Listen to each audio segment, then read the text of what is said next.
Volodymyr Zelensky is trying to pivot international attention toward ending Russia's war in Ukraine.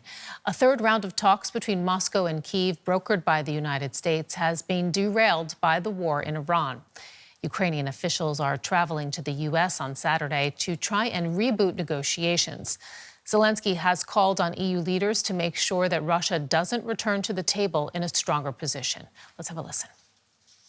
First, Russians see active use of air defense missiles in the Middle East and the Gulf region, and they may think Ukraine will face a shortage of such missiles. Second, the EU's 20th sanctions package against Russia is stalled. And we are joined now by Sir Richard Sheriff, former NATO Deputy Supreme Allied Commander Europe and co-founder of Strategia Worldwide. Welcome to the program, and thank you so much for your time. We just heard Zelensky there criticizing Europe for not doing more, criticizing the U.S. for easing sanctions on Russia.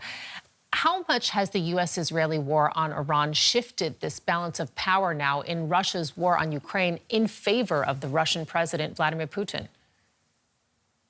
Well, the one man who's benefiting entirely from the war in Trump's war in Iran is Putin. He is, I've no doubt, sitting down watching the money piling up in his bank account as oil prices rocket.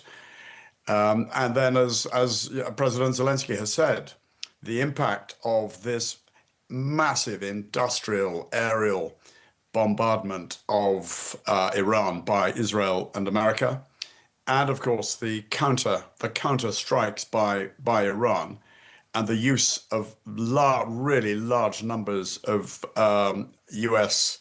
anti-missile missiles, Patriot and the like, is all going to impact on availability for Ukraine, and that cannot help. And then, of course, finally, the lifting of sanctions, selective lifting of sanctions by America on Russian oil at sea. All this helps Putin. But the other fact, of course, is that it distracts attention. I mean, I'm so pleased that you're looking at this, because this is the war that us Europeans have got to focus on.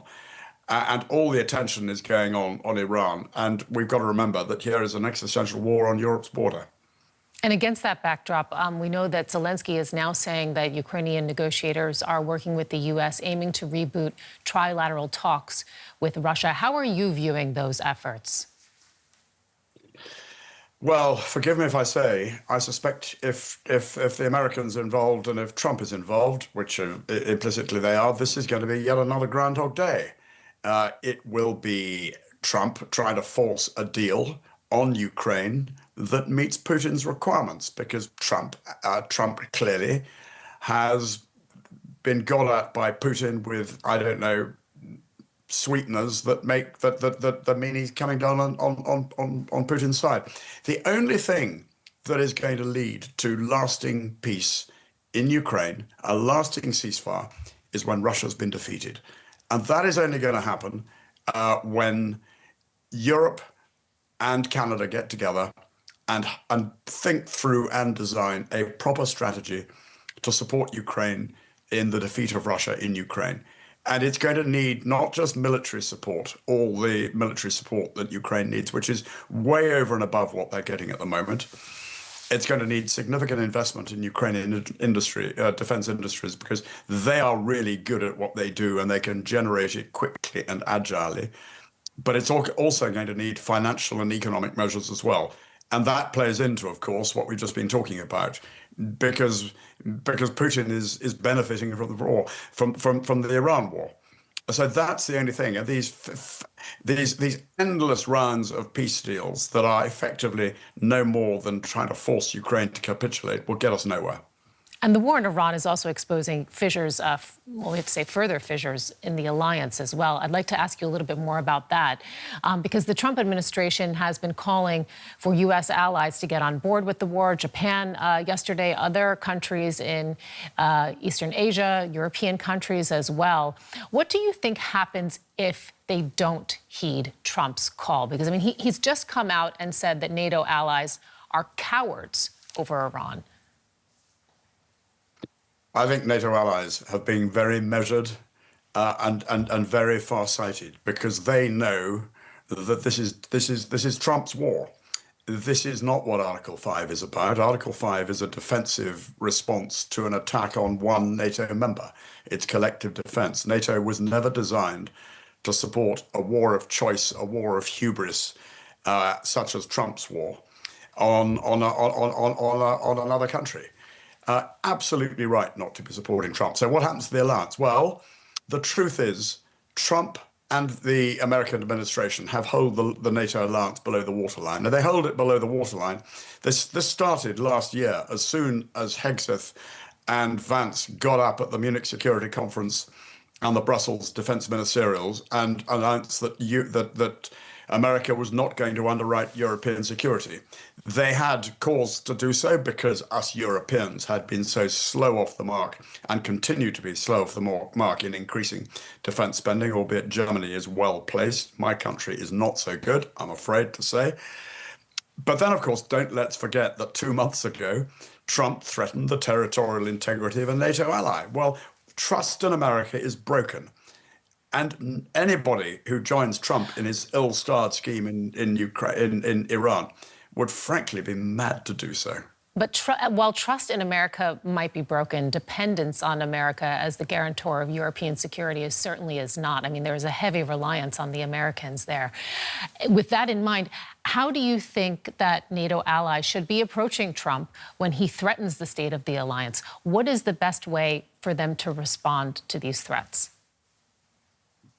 We've got to get our act together. You're absolutely right. The delta, the difference between what Europe collectively can do without America and with America is massive. It's quite simple. It's easy to say, but it's really difficult. But we've got to step up to the mark. We've got to unite as a continent. We've got to double down on defense spending. We've got to conduct a detailed gap analysis of what it is that America underpins the alliance with. And ultimately, we've got to replace it. And meanwhile, this has got to be a come-as-you-are party with what we've got. So that's the reality. And I think the other aspect of this is that we have to Europeanize NATO, because we've got to accept that America under Trump will never lean in to NATO and cannot be trusted in any way. It's a predator, not an ally. And even when Trump has gone, one day, the America we used to know that underpinned the transatlantic alliance, I'm afraid, has gone as well. Yes, we have to maintain links with America. But Prime Minister Mark Carney of Canada was so right when he said in Davos that this is a rupture. But I would qualify that by saying it's a rupture, but we do need a transition. And that needs to be managed. And that, of course, depends on maintaining good, strong links with America. And at the end of the day, when Europe is able to step up, and Canada too, then we will be a much better alliance and we will be a much better ally of the United States. And then we'll have to reconsider. But in the meantime, there's no alternative but to double down and fill the gap. I'd like to ask you just one final thought before we go. Does the U.S. have a strategy, you think, in Iran, or is Trump making this up, as he goes along? And how does the U.S. bring this war to a conclusion? Do you see an off-ramp? I don't think there's a clear strategy. This is yet another war of choice launched by an American president in the Middle East without any clear idea of how this war ends. And we've heard Trump flip-flop between unconditional surrender, regime change, destruction of nuclear weapons, destruction of missiles, and the like. So he's not clear. I think he is making it up as he's going along. And the very fact that the Americans were surprised by Iran launching a regional war as a consequence of the American-Israeli attack is indicative of that, as, of course, is the fact that the Iranians are holding the Strait of Hormuz and holding the global economy ransom as a consequence. How does this end? Well, right now, so long as the Iranians hold the Strait of Hormuz, Trump is losing. Trump is in a bad place. How do you end this? What are the options? Well, he could declare victory and walk away, but that would be utter humiliation for Trump, because in a real sense, he will have left the field of battle and left the Iranians holding the field of battle. So this would be seen as a major defeat for America. I think more likely is he is going to ramp up. I think he will escalate. I think he will realize that the Americans have got to open the Strait of Hormuz, and that is going to require a massive operation to do so. And it may or may not succeed. They're facing some real challenges there. In terms of an off-ramp, either Trump marches on Tehran and topples the regime and puts in place another regime and runs Iran until such a regime can be taken over, which I think is inconceivable, but it still has to be said, or there will be a negotiated settlement.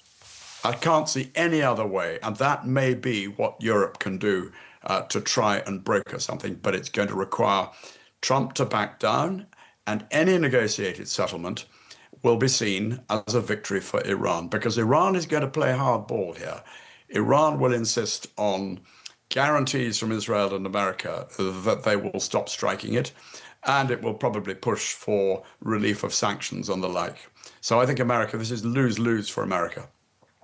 Sir Richard Sheriff, former Deputy Supreme Allied Commander Europe at NATO and co-founder of Strategio Worldwide. Thank you so much for your time. We appreciate it.